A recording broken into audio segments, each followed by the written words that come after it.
Sega CD Universe, and here I am with my good friend Thom Boyle of Tattoo Frenzy on Lindenhurst, Long Island. I've gotten a couple questions and comments over the past few years about the tattoo shop I go to and how I hang out and help out a little bit. So I figured instead of coming from me, we get a little insight from the horse's mouth. So here we go. Thom, how long have you been tattooing? Probably 22 years. 22 years. 22 years long. And what were some of your inspirations that you liked artistically or maybe tattoo-wise? Anyone over the years you... I always loved Frank Frazetta and Boris Vallejo. A lot of fantasy artwork, and I got really into Simon Bisley, great British artist. That's basically it. Okay. Amongst other people, but you know, that's all I can come up with. So for 22 years, you've been doing it for a long time. I mean, have you honed or do you specialize in something that you really like? Well, if you looked around my shop, you would definitely see I was into evil stuff, but I can do it all. Okay. But you like doing evil? I really like doing black and gray, like you're on there, you know? I'll show some pictures at the end. So how did you end up getting into the business? Oh, I worked in a psychiatric halfway house for a little while, and some freak dude stabbed me with a butcher knife. So I was on a hiatus for about 2 months. In those 2 months, I really got back into touch with my art, my love of art. Mm-hmm. And I either wanted to do tattoos or I wanted to paint motorcycles or paint cars, with my artwork on it. Right.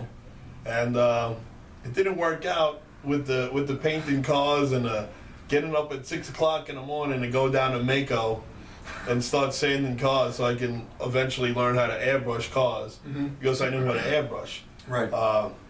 So the next thing I did was got a portfolio and went down to some tattoo shop that was in my neighborhood, and the guy really liked my artwork, but he didn't need anybody.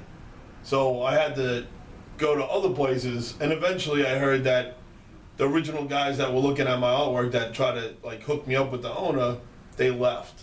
Mm-hmm. So they Joe Capianco and Civ opened up their own shop in Sayville, right. Lotus.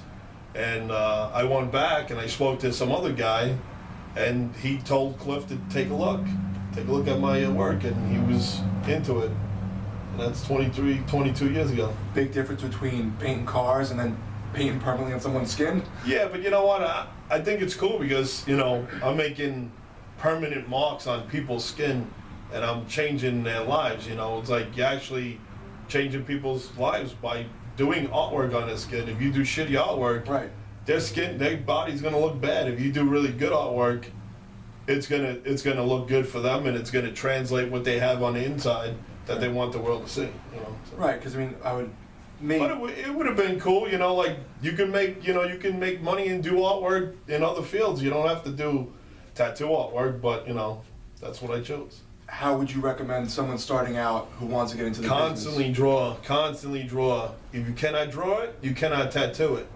A lot of people, they think, you take an outline and you just, do outlines and then you just shade it wherever and it comes out perfect. Right. No, if you don't have that artistic eye, you're just going to be a tattooer. And you definitely want to be a tattoo artist. You want to surpass that. You want to give people what they should deserve, not half-ass shit. Mm-hmm. A lot of people, they just, I seen it on, Miami Ink, or I seen it on Kat Von D show, and definitely I want to do it. I can do it. I can trace a line, and I could do a little shading. I was good in 7th grade art class. That's all bullshit. It's like you got to shoot way higher, mm-hmm. And give people what they really deserve, not some bullshit. What would you say is the norm in terms of how long it takes for someone to go from point A to actually tattooing?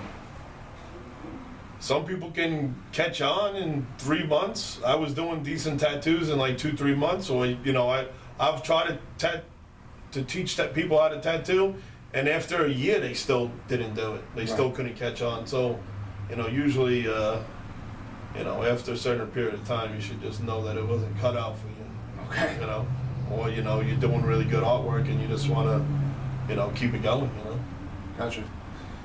Trying to think what else. Anything else you wanted to say about, the business, the shop, tattooing in general, what you like? I think a lot of kids nowadays, they're into this old school shit with like the thick lines and trying to look like what my grandfather used to wear, and back in Coney Island and back in the Bowery in the 30s and 40s. It's like that era is long gone because people's artistic ability. It's like cave wall paintings compared to Picasso, or compared to Rembrandt, or the great masters. It doesn't compare. Yeah, that was the first things that people did, but once you surpass that, you shouldn't go back to that. And I kind of feel kind of a little like disappointed that there's some kids or some young people that like that artwork, because I don't really feel like it's. I think that it's a disservice. So you don't think it's bringing it to the next level? No, I don't think. I think that it's going backwards. I think that you should always pay homage to what came before you. However, I think that to doing it justice is to try to do better. It's always trying to supersede the last tattoo that you did or the last trend that was out. Right. So that's what I think. So Thom, what is the weirdest encounter or story you've had at the tattoo shop? Anything funny that stands out over the years? Years ago, I was in a shop in Patchogue. It's probably about 21 years ago. And some woman was sitting on the window ledge inside the shop. It was probably about 20 degrees outside. And I walked over to her, and she was like flashing her body underneath the coat. So I asked her, I said, "Are you here for a tattoo?" She said, "No." I said, "You here for a piercing?" "No." "Are you here for a tattoo?" "No." I said, "What are you here for?" And she just opened up her legs a little bit. I said, "You gotta go, lady." So that was one weird thing, but I had weird people, drunks, would you tattoo me and my wife on our asses? I said, "I'd tattoo your wife's ass," I don't really find that women are offensive to me, but, I said, I'm not gonna tattoo a guy's ass because, first of all, we have, the hair. Right. I'm not shaving no guy's ass, that's totally rude. And, the funk, because men don't take care of themselves as well as women, usually. So the guy goes, okay. So he comes into the room and just drops his pants. I said, "Pull your pants up, and what the hell are you doing?" And he goes, "Oh, I just figured that, you were just trying to be macho in front of your other guys that you don't want to do it. But now that we're in the room, you'll do it." I was like, "No, pull your pants up," and I just gently Ushered him out? Gently moved him through the hallway, out the door. But there's been other times. I have one of my customers, Lithuanian Power. He was a soccer player. Mm-hmm. And before he wanted to get tattooed, he wanted to do the Lithuanian thing with me and drink Cavossier and get drunk. You told me about this guy, yes. Yeah. So he's pretty funny. And he's like, "You don't drink?" I said, "Nah, once in a while." He was like, "Then you drink with me." I said, "No, you put that away before I ask you to leave." And he was like, "But you got to drink. This is like fantasy of mine." I said, "What are you talking about? You sound like Borat." And he goes, No, this is fantasy. Big, strong man tattoo me on my hand?" I said, "First of all, I'm tattooing you on your arm. The hand is over here." And he was like, "No, you tattoo my hand." I said, "No, I'm tattooing your arm." So, it was really funny. He was probably buzzed up. But we still continued to tattoo because, it was a big tattoo. And I didn't know how screwed up he actually was. If he was just a psychopath. And then, he was picking on my other customers, saying, "Oh, do you have tattoo? Do you like my tattoo? No? You like it? Yes. Do you have tattoo? No? Then you must be gay." So I had to kind of split up fights and all kinds of crap. This guy went on for 5-6 hours. Wow. Talking wacky stuff, that the Russians killed his dad. I said, what are you talking about? He goes, oh, we lived in Siberia. I said, really? That's amazing, man. Like, why did they, send you out of your homeland? He said, they put us in Siberia. My father died because of bad Russian doctors. I was like, what did the Russian doctors do? Did they experiment on him? Did they throw him in the gulag? And he was like, no, he was drunk and he choked on bread. And it took the damn Russians a half an hour to get to the house and he died. I said, you don't know how to do the Heimlich maneuver? He goes, no, what's that? I was like, oh my God. So yeah, I had some winners, But that one, I should have videotaped.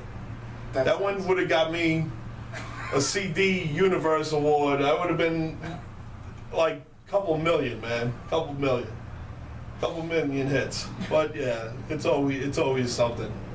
It's always something. All right, well, I think that's it, guys. If you have any questions, put them down in the description and the comments, and I'll be sure to shoot them at Thom, or maybe Thom will even chime in and answer a couple. And that's it. Come down to Tattoo Frenzy, talk to Thom, get a nice piece of artwork done. Check out us on Facebook, or check him out on Facebook, Tattoo Frenzy on Facebook. It's 297 East Sunrise Highway in Lindenhurst, Long Island, New York. 14 years. 14 years. Been here for 14 Forget years. Forget about it. Oh, Jesus. So, thanks guys for watching. Cheers. It's Vampire Mike from Sega CD Universe. Vampire Mike.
Hey guys, it's Vampire Mike from Sega CD Universe, and here I am with my good buddy Thom Boyle.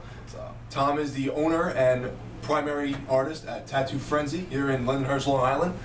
And I've gotten a lot of questions about hanging out at the shop, how I help out, what I do, stuff like that, and about Thom as well. So I figured I'd do a quick interview with him. So. I can't do it. Okay, too loud, man. Here I am with Timothy Drangus.